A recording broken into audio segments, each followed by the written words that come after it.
Welcome to the mayoral debate here in Barberton. I'm glad we've had pretty decent turnout tonight. So we're going to start with opening with the Pledge of Allegiance. Any of the gentlemen that have caps on, please remove, and let's stand and pledge to our flag. I pledge allegiance to the flag of the United States of America and to the republic for which it stands, one nation, under God, indivisible, with liberty and justice for all. Thank you. You may be seated. I am Dorothy Suchka Somerville, and I am the president of the South Summit Chamber of Commerce. And South Summit Chamber of Commerce was asked to host the debate because we're not just the Barberton Chamber of Commerce. We encompass Barberton, Norton, New Franklin, Clinton, Doylestown, Portage Lakes, Coventry. So we're from all over. We're very non-partial, and those of us that are participating in the debate tonight cannot vote in Barberton. So we'll be very impartial to the whole thing. I would like to give some audience instruction. We want you to refrain from applauding or in other ways demonstrating support or non-support of a candidate once the debate begins. Applause will be invited as the candidates are introduced and also at the conclusion of the debate. The debate will feature 10 questions. 5 will be asked to candidate A first, and 5 will be asked to candidate B first. Each candidate has submitted questions. 2 were used from each of their lists, and the remaining 6 from the public forum.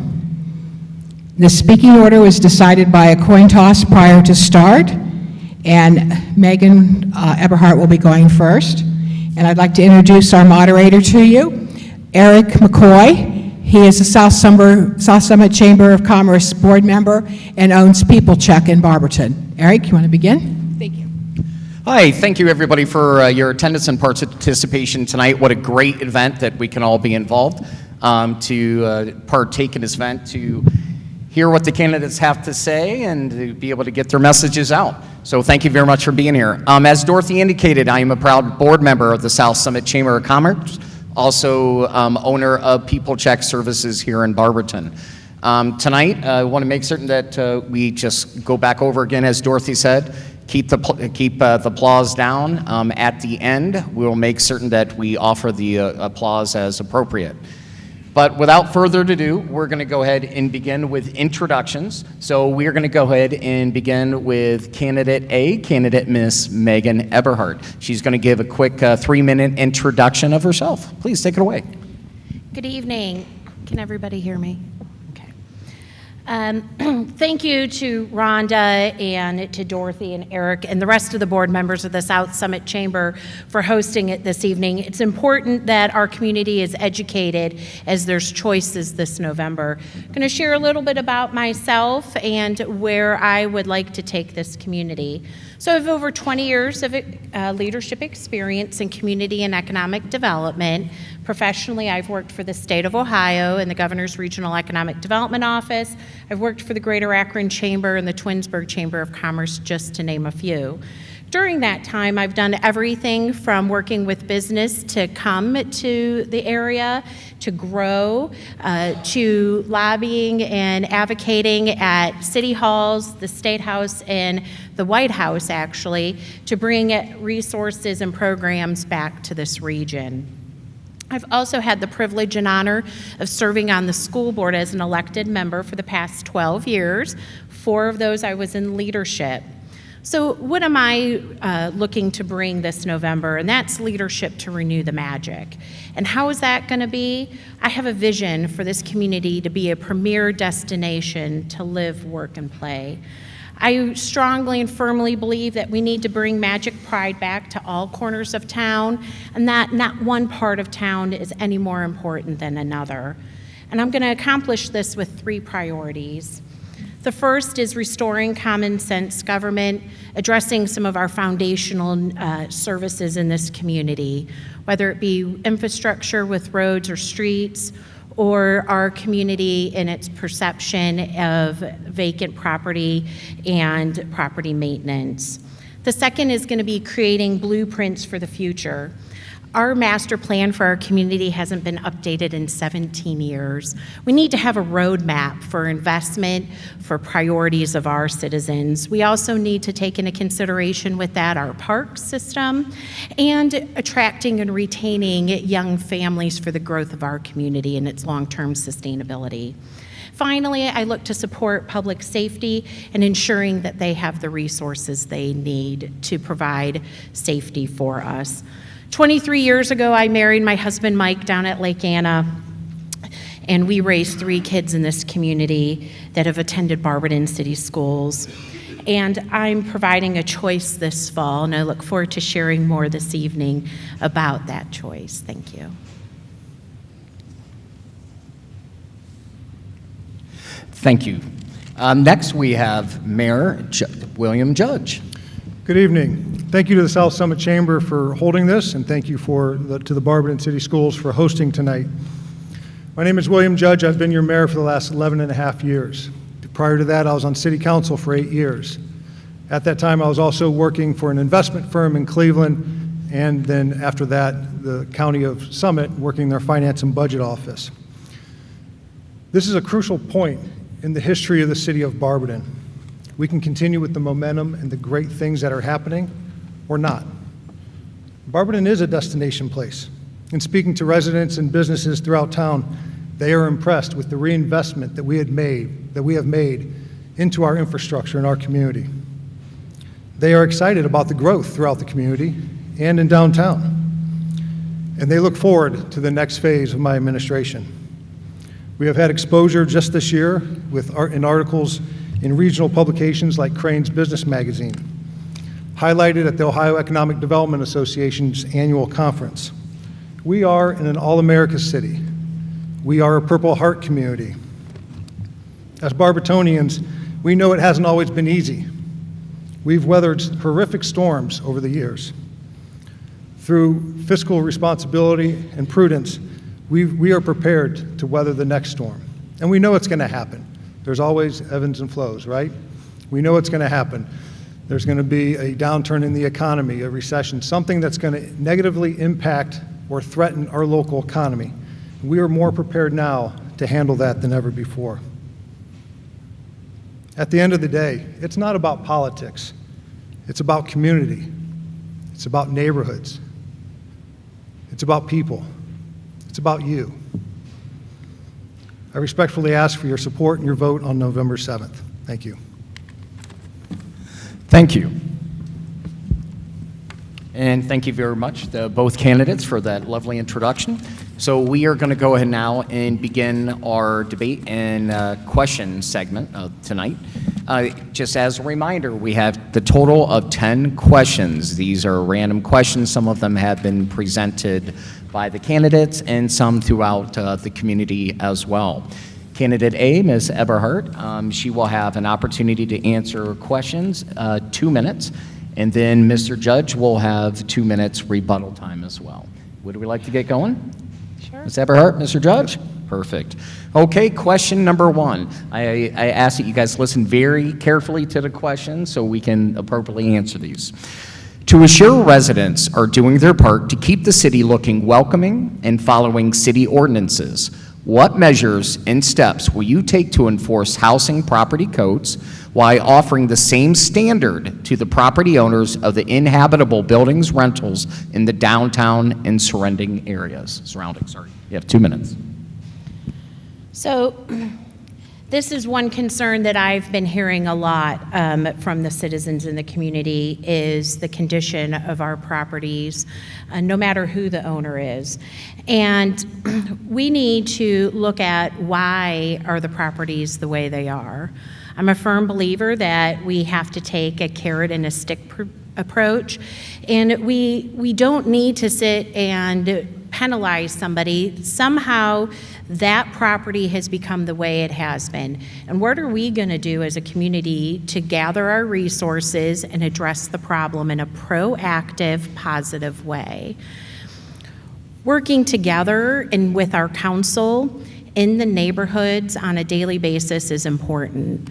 Our property values are important for numerous reasons. and we need to ensure that we work together.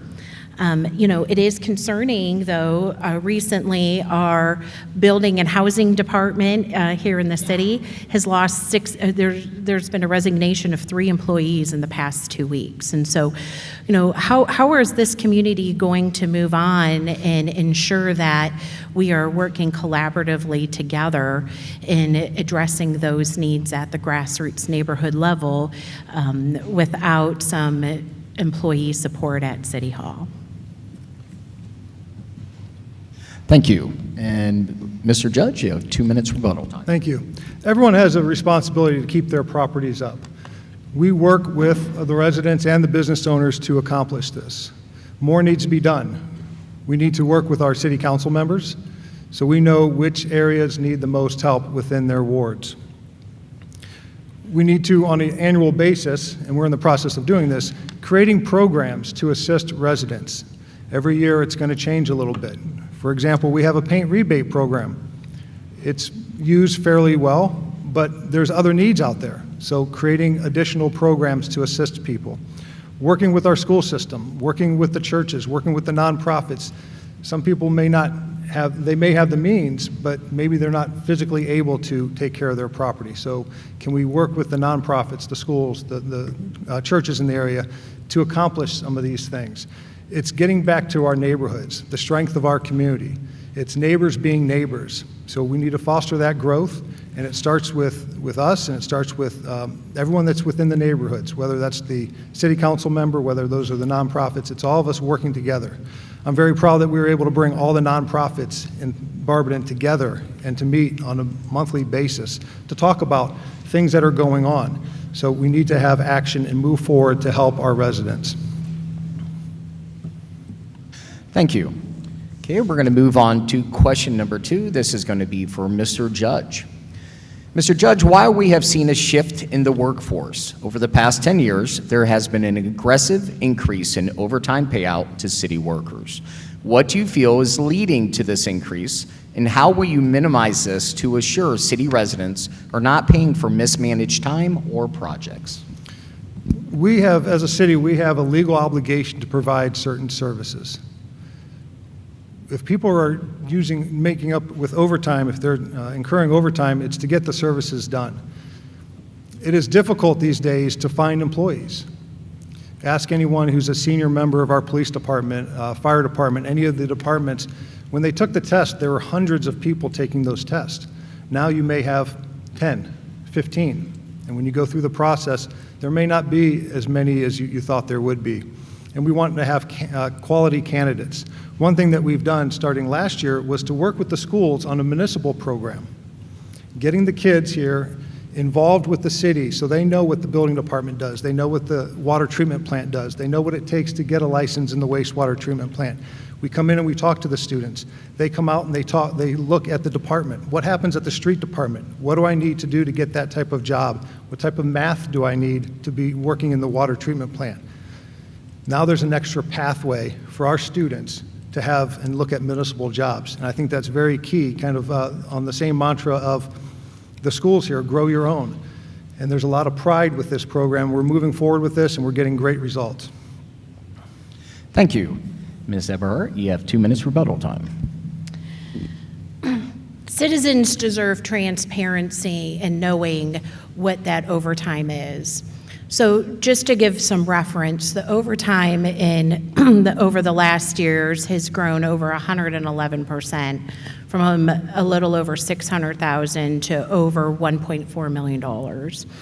And just imagine the amount of people. Why, yes, there's a recruitment issue. We need to have conversations with our unions and start talking about how can we, as a community, look to fill those jobs, not only from the schools, but what about some of the parents and some other individuals here in the community? If we're going to have true prosperity in this community, we're going to have this community fully employed. And that means that we have employees living and working in this community and being promoted to leadership positions within the city government. And addressing overtime, with the unions and working collaboratively on how to get the job done and those services provided, and not only basic services, but increasing our services with the street department, with the parks maintenance is a top priority for me. Thank you. Okay, we are going to move over to question number 3, and this is going to be for Ms. Eberhardt. There will always be areas of concern that draw our attention, but in your opinion, what do you feel the city of Barberton is lacking most? So one of the things that I feel that Barberton is lacking most at this time is there's a need for leadership in this community. We need leadership to make decisions, to move forward, and decisions aren't easy. We need decisions and problem solving. As you heard, the overtime is a problem. Park maintenance is a problem. We have streets that need repaved, and I know we could have millions of dollars to fix the streets.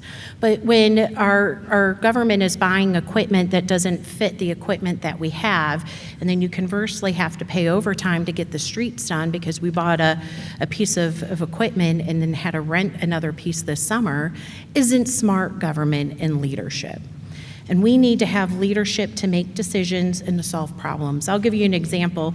I was the executive director of the Twinsburg Chamber of Commerce, and we were housed in a city building that was over 150 years old. And the city owned it. We gave them $1 a year for it, and they didn't want to invest anymore. So we were at a crossroads. So I stepped up, worked out a deal with the local historical society to take over ownership and start a fundraising campaign to save the historical house on the square for their downtown. That's what leaders do.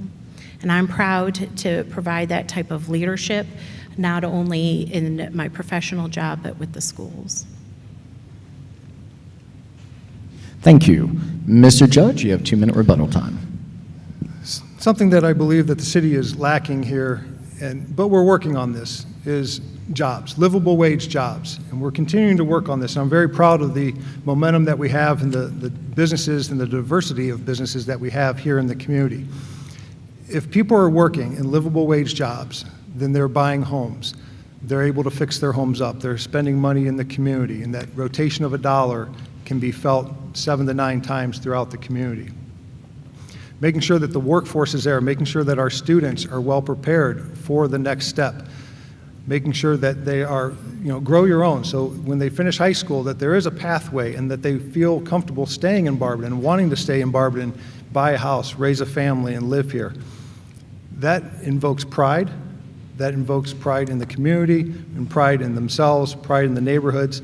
And so we've been working on not only the workforce development piece, and not only the housing piece and the neighborhood redevelopment piece, but also the jobs piece. And so I'm very proud of the different businesses that we've had here that have come in recently. We're averaging a new business in town or an existing business expanding one every about 5 weeks for the last 3 years. And so there's a lot going on in town, and it's very positive and a lot of momentum. But if people are working and they have livable wage jobs, then that resonates throughout the entire community. Thank you. We're going to move to question number 4. This is for Mr. Judge. Mr. Judge, Barberton has an aging population coupled with concerns about homelessness. There are limited funds and resources available to this segment of the city. How will you make an impact in these areas, and what ideas can you offer to allow for a more streamlined approach with resources and financial aid? You have 2 minutes. Repeat that second part. Sure. How will you make an impact in these areas, and what ideas can you offer to allow for a more streamlined approach with resources and financial aid? So I'm very proud that, as I mentioned before, we were able to bring all the nonprofits in town from different sectors to discuss issues and to make sure that there wasn't a competition for resources and that we could work together. I'm also very proud that in 2018 we were named an age-friendly community. It's important that we have the Active Adult Center out in the community, not just at the Active Adult Center, but in the parks. With the homelessness issue, we're on the verge of releasing a homelessness task force that we've been working on with all of our partners. And it's just not the homeless. It's the unsheltered, those that may be couch surfing, those that are looking for resources. The resources are out there. We want to make sure that those are brought to Barberton, and we're working with our partners. So whether that's Community Support Services, ADM Board, Continuum of Care, Friends in Tents, or others locally or regionally, that we can address this issue with true wraparound services. Thank you. Ms. Eberhardt, you have 2-minute rebuttal time. You know, our community has, as I stated earlier, is aging, and that we need to grow and look at how do we bring new families into the community. And along with homelessness, I see that there's other issues that play into the homelessness question, and that is the mental health. And that there needs to be wraparound services, as we've talked about, but we need to go to where they are at, and we need to look at how are we going to provide a whole array. You know, the aging population in our community is homebound, and so it goes back to our first question about housing and property values. You know, if you took an informal poll, there's a significant amount of individuals who are aging and unable to take care of their properties. And so how are we going to tie that into our infrastructure and how we handle housing issues in this community?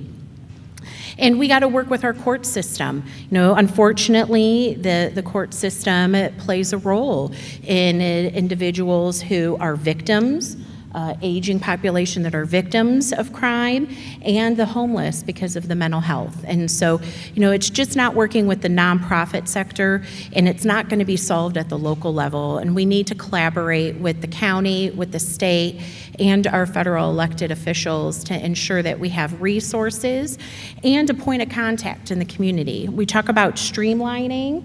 Who do you go to and what do you do? And having that transparency and that point of contact is key so that everybody knows who is in charge and where to go and get those resources and communicating that. Thank you. Okay, we're moving on to question number 5, and Ms. Eberhardt, this is for you. In 2012, over 10 years ago, City Council passed a contract to conduct a Justice Center study. Why has it taken so long to make this project a reality? You know, that's a great question. I haven't been the leader of this community for the past 10 years to say that, you know, our police department is sitting there when there's a significant rain and water coming through the floor. The safety and security up in the City Hall building is a significant concern. And we need to look at that as a community. And, you know, over the past decade, you know, a study's been done that's been sitting on the shelf that hasn't been funded. And, you know, I firmly believe that we need to take action on projects, and that studies won't be sitting on shelves, and a decision will be made to move forward, because that's what leadership does. Thank you. Mr. Judge, you have 2-minute rebuttal time. Thank you. Through my leadership, since 2012, we've continued to move the needle forward. So in this time frame, we've had a pandemic, we've had logistical issues, we've had high inflation. We've worked with the court system, we've worked across all aisles to bring in state reps to look at our city building and justice center. We've made applications several times to the state capital budget, and we were told no. We've made application to the federal level for different pieces and parts of a justice center / city building, and we're told no. So we've hit every avenue. I actually have 2 pieces of legislation in front of City Council now. So there's the study from 2012, but there's also a space analysis. There's also the requirements that go into a jail, which is different than any other office. There are different requirements that are needed by the state. So we are moving the needle forward. We have 2 pieces of legislation in front of City Council now. And so hopefully in the next few weeks, as this gets flushed out through City Council, we can continue moving the needle forward. Thank you. We're moving on to number 6. This question will be for Mr. Judge. Mr. Judge, what do you feel is a major issue in the City of Barberton currently, and what is your plan of action to address it? You know, I'm going to go back to jobs. You know, we have a lot of issues here in the city of Barberton. Property maintenance has been brought up, property values have been brought up. There's still an epidemic with drugs. You know, so we are working on all these facets. If people are working, there's avenues for them, there's resources for them, and if we can get those livable wage jobs, then I think that's a big part of moving the city forward with those, again, livable wage jobs. And we're working on that. If you talk about all the issues in a singular kind of vacuum, we're addressing the stormwater and the flooding, we're addressing the infrastructure, we're addressing our parks, we're addressing all these things. But if people are working and they're young families moving in and they're contributing to the community as a whole, that solves a lot of the problems. Thank you. Ms. Everett, you have 2-minute rebuttal time. So the major issue that I've been hearing about from the citizens is the infrastructure in the streets, the water lines, and the perception of this community and how it looks. And how it looks tired, worn down. The entrance and gateways to our community is not pleasing. Why I applaud the jobs and prosperity aspect, we also have to look at how it was mentioned that COVID has changed how business is being conducted. Many people are working from home now. They want to have amenities and a quality of life that they can go beyond their home and enjoy in this community on a daily basis. And if we don't have streets to get people to their jobs, then we're not going to have any people here for jobs. And I will tell you that, you know, in today's economy, pre-COVID, the statistic was that 70% of the people live in one county but work in another. And so as we're talking about jobs, is it bringing jobs from one community to another and shifting, or are we talking about creating jobs? And having the infrastructure and the foundation goes a long way in working with businesses and listening to them. I could tell you I've been talking with businesses over the past several months in my journey here, and there's been some businesses that have never been visited and that welcomed me in to listen to their concerns, and I look forward to continuing to do that. Thank you. And now we move to question number 7. And since you discussed businesses, this question is for you, Ms. Eberhardt. As we are aware, the business community is a vital component to the city's success. What are your plans to work with existing and new businesses to allow growth and development and build healthier relationships between them, your administration, for all of Barberton's servicing areas? And you have 2 minutes. So the business community plays a vital role in the Chamber of Commerce. Having been in the Chamber of Commerce world for many years, they provide a great networking link hub. But there's a variety of businesses that don't want to partake. And actually, as I stated, I've been going out and meeting with a lot of the small businesses here in our community, which are the lifeblood. If you look statistically, small businesses make up a majority of the job creation in this country. And, you know, they want to have a say. They want to have a seat at the table. They might not live here, but they have a vested interest in this community. And I look forward to providing a seat at the table for them to have a voice in the future of this community and how it's shaped. And, you know, we talk about fostering relationships, and that's the cornerstone of any type of activity with the business community, is working and fostering relationships. When you have a relationship of trust and understanding, that can go a significant way. And, you know, we work with partners, and I know the current administration works with partners, but it's at a different level and working with the small businesses and entrepreneurs. You know, there's not going to be a silver bullet that's going to look at our local economy and improve it. But what we can do is we can work with the existing businesses, we can look at creating more opportunities and a streamlined, look, I went to go put a headquarters downtown, and there's not a one-stop shop anywhere in this community to go and look for, what do I need? Do I need an occupancy permit? And I'm sitting here running around, and I'm just doing some nonprofit campaign. So just imagine what it's like for a business not having that one localized entity. You know, we have 5 different organizations in this community doing economic development, and what are we getting as a result of that? Thank you. Mr. Judge, you have 2-minute rebuttal time.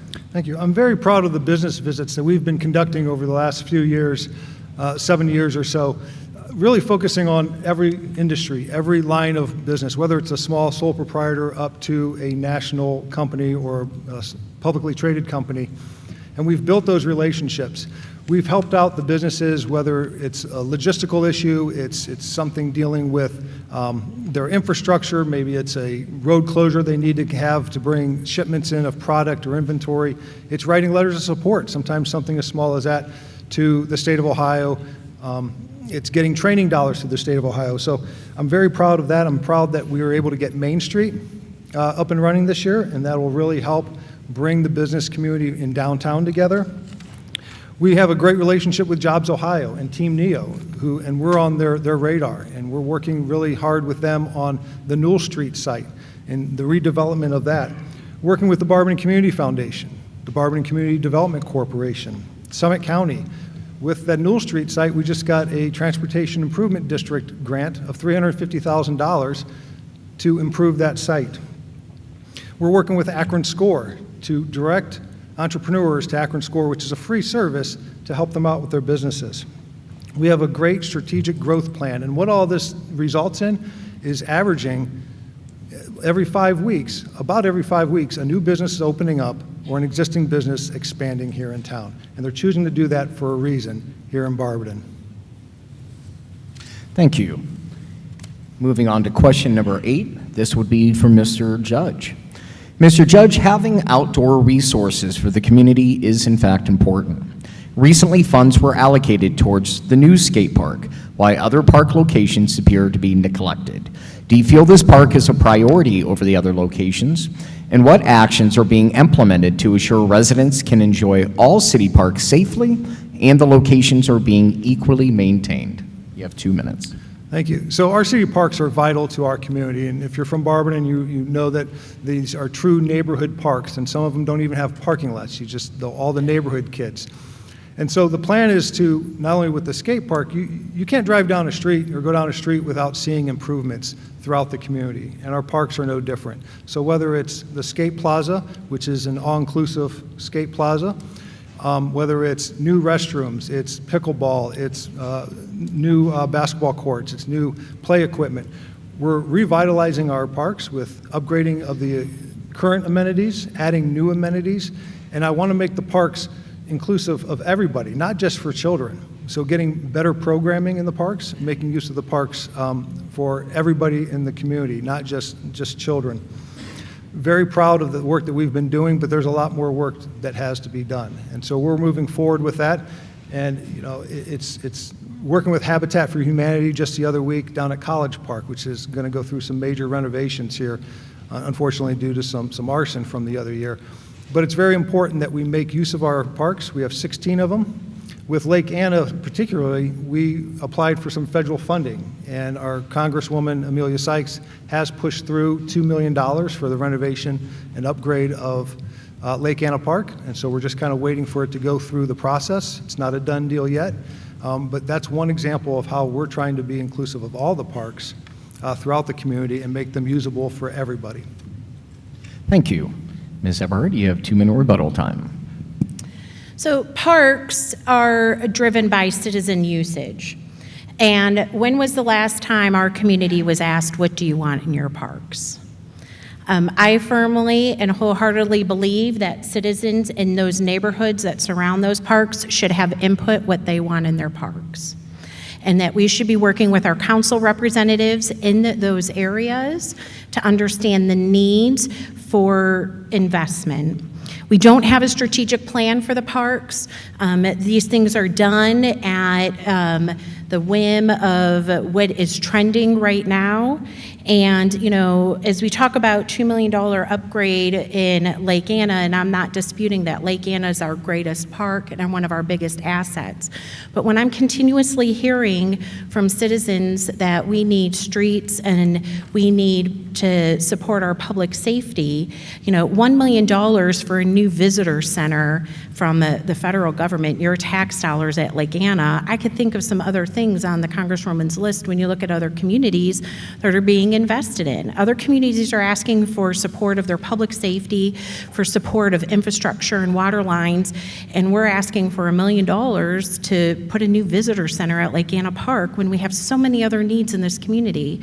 We need to address the foundational needs first, and park maintenance is one of those things that need to be done before we start making other investments. How are we going to invest in a park when we can't even maintain what we have? And we need to take a step back and create a strategic plan with neighborhood investment and concerns being addressed on what each neighborhood wants in their park and execute that with the Volunteer Parks Commission. Thank you. Moving on to question number 9. Ms. Eberhardt, this question will be directed for you. Road infrastructure is a large concern to the city residents. Some feel deadlines are not being met, some locations are not a priority, and there is a lack of concern for timely repairs. Example, Worcester Road West and South Van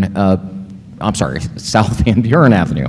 If elected, what immediate actions would you implement and transparency would you offer to the city residents to ensure this concern is being addressed and with realistic project completion dates?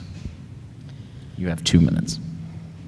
So, you know, Eric, you hit on some of the key pieces about the roadway and street construction here in our community. Transparency is key, and so that people know where their road stands and the list of reconstruction. We've spent over $2 million on an outside engineering firm, and you can't go anywhere on the city's website and find the list of the 2023 roads unless you're on Facebook. I promise that to have a page on the city's website, a promise page, so that everybody can find that information and it's easily accessible of where you're at in line for the roads. You know, promises made and promises broken. We've had 3 significant road projects in this community this spring be announced, and that was Worcester Road West and the full reconstruction of that, Van Buren from Snyder down to Eastern, and the third was Taylor Road. And in all 3 of those were announced. There was a community meeting. I was there in Ward 3 in February. And then Taylor Road and Worcester West, if you go to the city's Facebook page, you can see videos where we're going to start those this year. And they're going to roll into next year. And the bid packages haven't even gone to city council. And when you're working with grant funds, I know timelines change and things change, but we need to make roads our priority, and we need to sit and talk about what other equipment, what other resources, because we could throw millions of dollars and it's not going to solve our problem. But if we're upfront, we're honest, and we tell people where their road is in the pipeline and communicate on how maybe we can move them up, we can maybe do some things in the interim. You know, we have 0 maintenance plan for our roads in the interim while we look for major reconstruction, and we're just going to be back in the same place if we don't have a maintenance plan. Thank you. Mr. Judge, you have 2-minute rebuttal time. Thank you very much. I believe road infrastructure is a key to economic development. We have an unprecedented amount of money through grants and other resources being spent starting this year on our roads. And this is work, and most of those grants were secured 5 or 6 years ago, and that's how long it takes for the money to come to fruition. 2 projects, Worcester Road West and South Van Buren, those are major reconstruction projects. It's not taking 2 inches off of the asphalt and replacing 2 inches. It's shutting the road down and fully reconstructing it. Worcester Road West, over a mile. South Van Buren, real close to a mile, if not just over. Taylor Road, over a mile. These are new water lines in some cases. These are new curbs, new gutters, new sidewalks, new storm inlets, sometimes new lights, full depth paving. This is a full reconstruction. This takes time. And we did go out and get grant money for these. And when you get the grant money, you're on their time frame. And if things change, unfortunately, you have to live by it. The Taylor Road waterline project, that's a waterline replacement project with resurfacing. That'll start here in the next few weeks. That was pushed back. That is paid for partially by grant dollars. Worcester Road West, again, major reconstruction. South Van Buren, major reconstruction. We're still doing the engineering. Hopefully that kicks off very soon. 4th Street, Norton Avenue, Hopkinton, West Hopkinton, Snyder Avenue, West State Street, and Worcester Road North. We got about 80% of those projects funded by the federal government, saving taxpayer dollars. Now you may say all city or government money is taxpayers' money. I get that, but I'd rather have that money, that tax dollars come to Barberton than go into another community. We have 4 of our major projects this year also include waterline replacement. So when we're doing it right, and we're using other people's money through grants. Thank you. Now we move to our final question. This is going to be directed to Mr. Judge. Mr. Judge, after the election and start of a new term, as the elected mayor of Barberton, what will be your first priority in 2024, and how do you intend on accomplishing this goal? You will have 2 minutes. So I have 3 goals, actually. So I had already talked about the homelessness task force, which is going on now, and that'll be released very, very soon, the kickoff of that. We are navigating the rules and the regulations and the process for more grant dollars for a waterline replacement program. I just mentioned that several of our major reconstruction projects include new water lines. And our crews do a great job fixing the broken water lines. But we have to get away from fixing them and replacing them. That's going to take time, just like it's going to take time to resurface the roads or reconstruct the roads. But we're going to start a waterline replacement program. And third, because we are transparent, we want to come out with an annual statement mailed to every resident. This is the projects that have been completed. This is the plan for next year. These are where the finances lay. Ask anyone in my staff. I'm a big spreadsheet numbers guy. I like to track everything so we can tell what's being spent, where the money's coming from, where the money's going, and how it's being used. Those are 3 priorities that we're working on, and that'll kick off. It's kicked off now, but that'll continue through to the next term. Thank you. Ms. Eberhardt, you have 2-minute rebuttal time. So I've been consistent in my message. I've met with all 3 unions here in the community, the firefighters, the police, and AFSCME, and I've said that the first thing I'm going to look at is the budget and prioritizing our budget. It's going to need to be done. It hasn't had a fresh set of eyes in 12 years. We need to sit down and ensure that our public safety is prioritized. They get the cruisers they need. They get the radios they need. How can we supplement with some grant dollars? Look, I'm not going to chase every grant dollar that's out there. If it doesn't fit into a priority or some way to improve this community, we're going to be laser focused. I'm also going to sit down and talk with everybody and see what are they experiencing. I want to listen to our employees at the deepest levels and have conversation of how can we do things better to serve the residents. I've heard loud and clear from residents on what the priorities to them are, and I want to take that down to City Hall, and that's addressing the streets, the maintenance, the parks, the property values, and being able to do that and align our finances to that, working with our city employees. They're the ones doing the job every day, and listening to them will help shift the culture and bring back the Magic Pride. Thank you. I would like to thank both candidates for your feedbacks and answering the questions candidly tonight for our audience. Next, we're going to go with final closing statements from each candidate. We would like just your general final thoughts and statements. Each candidate will have 2 minutes, so go ahead and present. And Ms. Eberhardt, you're going to start first, please. Yeah, so thank you for taking time out of your busy lives this evening to come and listen. As I said earlier, everybody today has a choice in November, and I hope that I've provided you with some information about who I am personally and what some of my values and beliefs are in moving this community forward. As you heard earlier, now is the time for change. I promise that if elected, I'm not going to let you down. I believe in this community, and I bleed purple. And I think it's been evident with my leadership in the schools and my professional career and going out and meeting individuals at the grassroots level. As I stated earlier, I look to bring transparency, accessibility, and communication and my problem-solving skills to City Hall. And I'm not going to let you down, as I said, and I will be here to listen and serve the citizens. This fall, you're electing somebody to serve and represent you, and I hope to have that confidence from you this November. Thank you. Thank you. Mr. Judge, you have 2 minutes, sir. Thank you very much. As your mayor, we have an unprecedented amount of roads being done this year. We have an unprecedented number of projects focused on mitigating stormwater and flooding happening now. These are concerns that won't go away, but we are tackling them like never before, better than any other administration. You're being represented at the state and the county and the federal level, and by getting these grant dollars, by saving tax dollars for residents.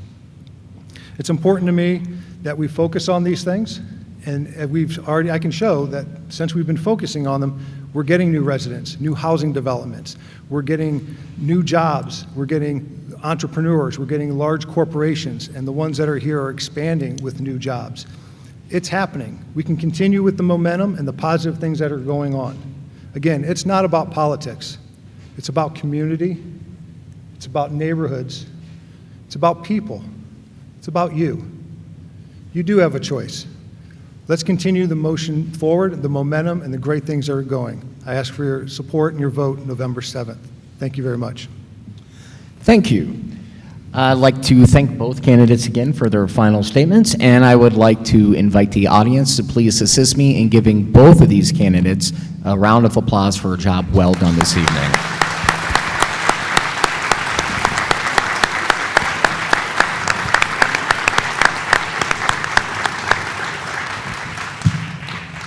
Thank you, everyone. I'm so glad everyone showed up tonight, and thank you all for being such an attentive audience and not causing any issues. It's a very civilized debate, and it's going to be a tough choice for all of you to decide which candidate should lead Barberton. And I also want to thank the students of the Video Club and the theater assistants for their role tonight in videoing this debate, which will be available on the South Summit Chamber of Commerce website in just a couple days. And we thank you all for coming, and drive home safe, go Magics, and please remember to vote. Thank you.